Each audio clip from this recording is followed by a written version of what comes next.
देखिए, मैं तो बहुत हैरान हूँ ललित अरोड़ा जी की बातों को सुनकर।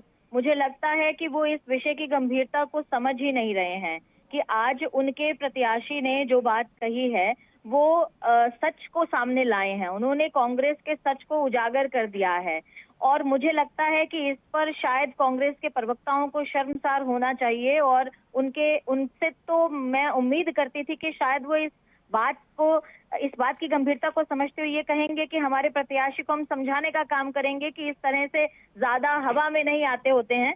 लेकिन इन्होंने जिस तरह की बात की और आपने जब प्रश्न किया कि जेपी जी ने महिलाओं की अस्मिता को ठेस पहुंचाते हुए लिपस्टिक बिंदी लगाकर सज धज कर तैयार हो जाने पर टिकट थोड़ी ना मिलती है, इस तरह का बयान दिया था। देखिए, जेपी जी को तो हम बहुत पुराने से जानते हैं क्योंकि मेरा जिला ही हिसार है, मेरी विधानसभा हांसी है और जेपी जी जो है इस तरह की लूज टॉक हमेशा करते हैं। उनके मुंह में जो भी आता है वो बोल देते हैं। जिस तरह से पिछले दिनों उन्होंने किरण जी और श्रुति चौधरी जी को ये बात कहते हुए आपने सुना था कि किसी के भी परिवार की लिगेसी को आगे जो है वो पुरुष ले जा सकते हैं, महिलाएं नहीं ले जा सकती हैं। तो इससे पता चलता है कि कांग्रेस के जो नेता हैं उनके लिए भ्रष्टाचार कितना इंपॉर्टेंट है और महिलाओं का सम्मान उनकी नजर में कितना है, ये सब चीजें दिखती हैं। और जहां तक ललित अरोड़ा जी की बात है, मैं इनको थोड़ा इनके संज्ञान में ला दूं कि जब भी हम सोनिया गांधी जी का असली नाम बोलते हैं तो इन्हें मिर्ची लगती है, लेकिन जब ये कंगना रनौत पर और स्मृति ईरानी जी पर इतनी भद्दी टिप्पणियां करते हैं, स्वयं राहुल गांधी और बड़े नेता इनके प्रवक्ता इतनी बड़ी टिप्पणियां करते हैं, कोट करके शब्द बोलते हैं, आजकल कंगना रनौत जी को इन्होंने ले जी, रखा जी। है। तो महिलाओं के प्रति जो इनका दृष्टिकोण है, हेमा मालिनी जी को इन्होंने नहीं छोड़ा, जिनको जो है वो भारत रत्न से विभूषित किया गया है, पद्मश्री से विभूषित किया गया है और हेमा मालिनी जी का एक स्टेटस है। उन्होंने भारतीय संस्कृति और परंपरा को आगे बढ़ाने का काम किया, उन्होंने तो हेमा मालिनी जी को नहीं छोड़ा है।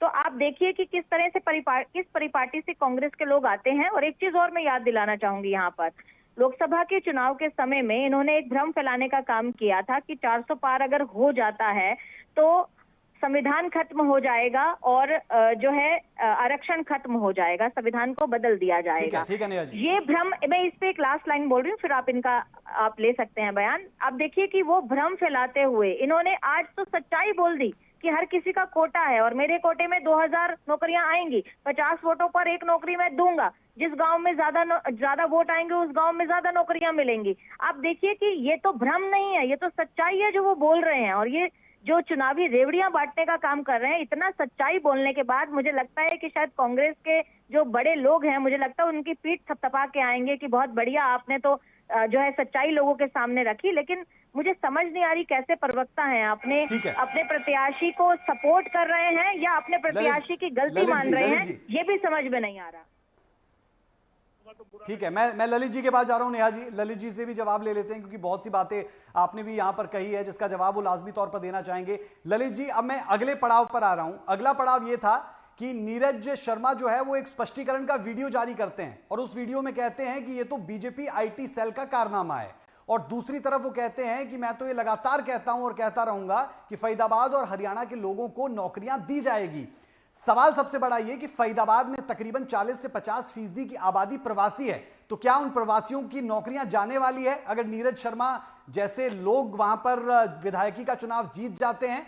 उनके स्पष्टीकरण से एक और सवाल निकल गया। इसका मतलब ये हुआ कि हरियाणा सर्विस सिलेक्शन बोर्ड जो है या दूसरे जो एग्जामिनेशन लेते हैं वो भाजपा के टाइम में भी यही कर रहे थे कि नहीं? बाहर के लोगों को नौकरी दे रहे थे। आप पहले ये बता दीजिए अगर आपको पता है तो, नहीं तो मैं बता देता हूँ। Haryana service selection board merit base पे काम करता है। आप ही बताइए क्योंकि जवाब देने के लिए आप है, मैं सवाल करने के लिए हूं। और सवाल यहां पर यह उठता है कि जो लोग फरीदाबाद में सालों साल से रह रहे हैं, आप समझिए सर बात को, फरीदाबाद, गुरुग्राम, पंचकुला, ये 3 जिले हरियाणा के ऐसे जिले हैं जहां पर लोग दूर दूर से आते हैं, वहां पर अपना आशियाना तक बसा लेते हैं। और यहां पर बात यह हो रही है कि जो लोग यहां पर रह रहे हैं, यहां पर अपनी एनर्जी लगा रहे हैं, उन लोगों के लिए कुछ नहीं रहने वाला है। सिर्फ और सिर्फ जो फरीदाबाद के लोग हैं, हरियाणा के लोग हैं, उन्हीं के लिए रहने वाला है। क्या हरियाणा हिंदुस्तान का हिस्सा नहीं है? ये उनके लिए एक डेंटिंग फैक्टर नहीं रहने वाला है? आप तो आगे पहुंच गए बहुत। आप ये बताइए कि एलिजिबिलिटी क्राइटेरिया में लिखा होता है कि आप ये क्या वैकेंसीज हरियाणा के लिए है कि ऑल इंडिया के लिए है? ये तो बात आपको पता होगी ना।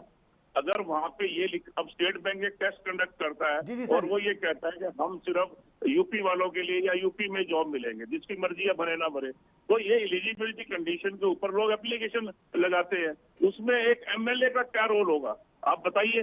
सर्विस सिलेक्शन बोर्ड की एडवर्टीजमेंट आती है। सर पहली बात एलिजिबिलिटी अलग अलग एग्जाम्स के लिए अलग अलग रह सकती है। दूसरी बात, ये बात आपकी सही है कि जो बाहर के स्टेट से आए हुए लोग हैं उनके लिए सरकारी नौकरियों में कहीं कहीं पर एलिजिबिलिटी नहीं होती।